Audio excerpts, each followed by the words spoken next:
Sakit Nabi sang bungong kembang hana janta tesiat kamala sakit ngan siat sang bungong laye sahabat hana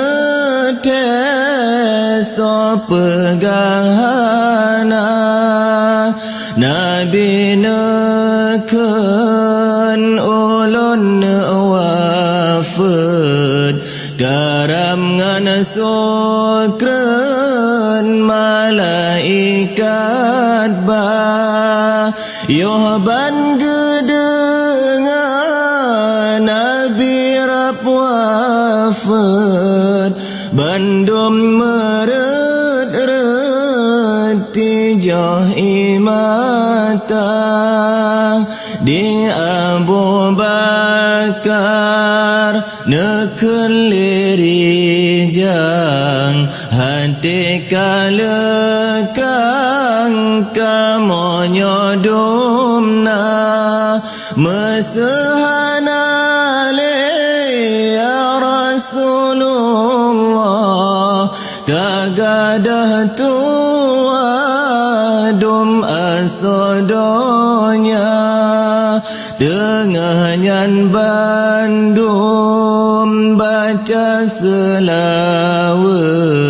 Nabi nawafun malaikat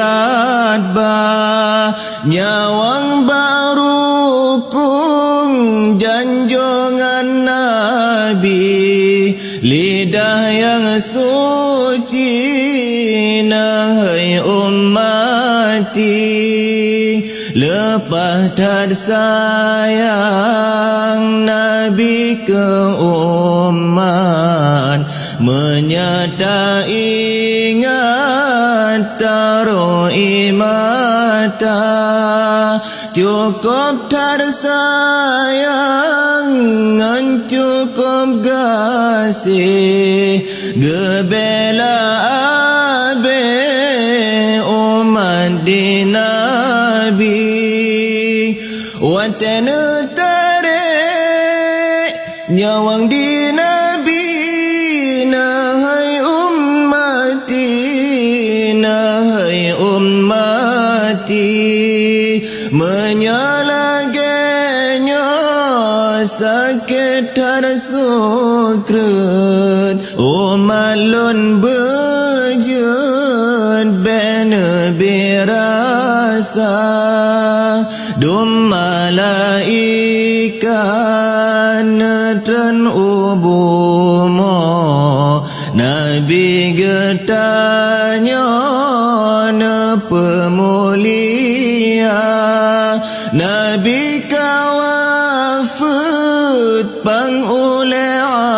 alam Rasul pilihan anterum donya warid dan sahabat teroi mata intan permata dalam donya halipat ngadu halipat pegah ya Rasulullah kana jabungka ya gahna balot ya Rasulullah tamang Fatimah na cumba dada bedah Aisyah na cumba tala Safiyah ni keneng bandua temaha fesa ba ubun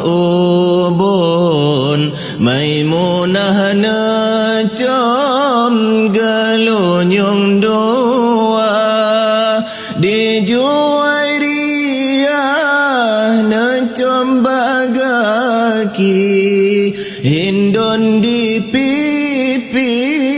antara mata